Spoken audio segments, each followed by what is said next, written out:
Thank you, Chairman Corker.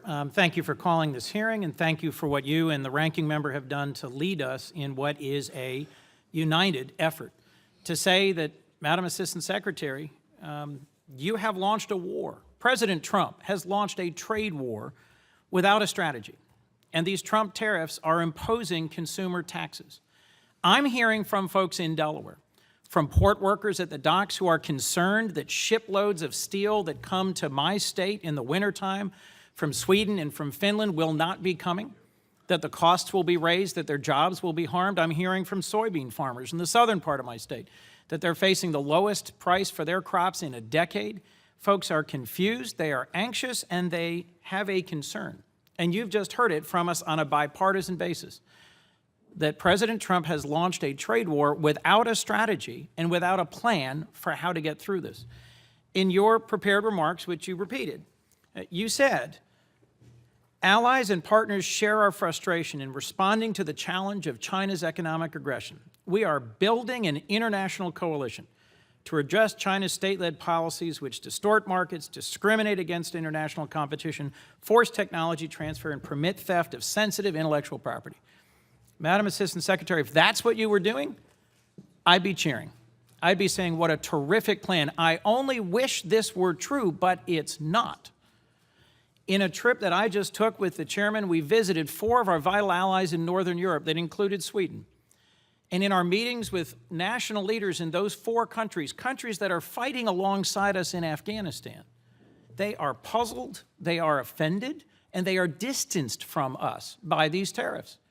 Swedish steel that should be being imported to Wilmington, Delaware, may soon be turned away by tariffs that are dividing us from a country that should be an ally in an appropriate trade contest with China.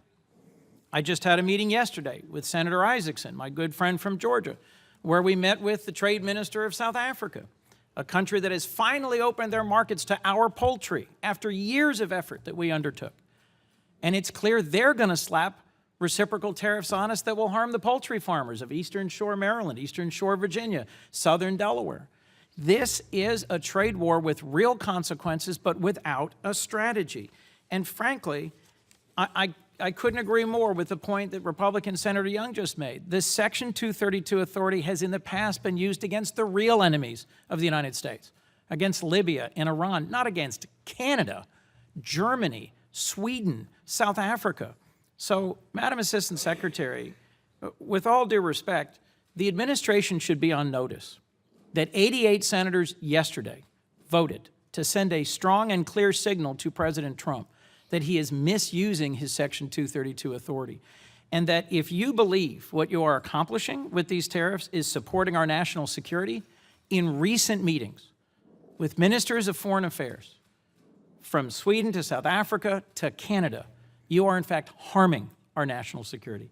If you believe we're going to negotiate better trade deals by picking fights with all of our best allies, that is not in fact the case.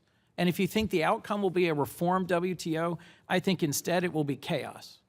I wish the articulated strategy you delivered in your prepared statement was in fact what was happening, but I see the exact opposite.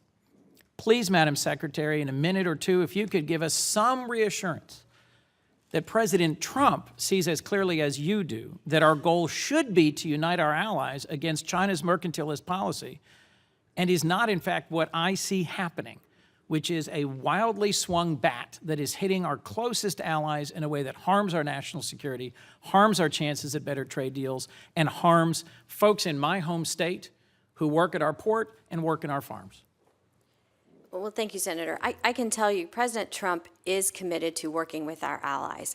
Secretary Pompeo, under the leadership of President Trump, as you know, has been traveling the world seeking support from our allies in order to achieve our goal of a complete, irreversible, verifiable, denuclearized North Korea. We, at all levels of the State Department, are discussing all of these issues of shared interests with our allies, including the China threat. I've had many personal conversations in the Western Hemisphere, in South America, in the European Union, in North Asia, all over the world. Everyone agrees that China is a big threat. We are working to combat that threat. turning back to the 232 issue, I would disagree with you, Senator, that a weakened national economy, weakened steel and aluminum industries, they are a national security threat. I understand Senator Young's point about 232 being used against Iran, which is still a problem. You know, Iran is still an issue that we need to deal with. But at the end of the day, 232 is designed to also protect our domestic economic production. It's laid out clearly in the statute. President Trump is acting within his statutory authority. There is a strategy. I laid out for you the 5 pillars of our economic strategy. As you've indicated in my opening statement, I've laid out for you the State Department's role and the strategy in President Trump's agenda. Thank you, Ms. Singh. I'm out of time, and I appreciate your response. But Ms. Singh, as Assistant Secretary, I hope you will take back the message that while the president may be acting within his statutory authority, he is acting recklessly, he is acting dangerously in a way that is dividing us from our allies and that is imposing consumer taxes on the folks in our country who we most wanted to help. If we don't see a strategy that lines up, I think Congress will act to restrain his reckless use of this authority. Thank you. Thank you, Mr. Chairman.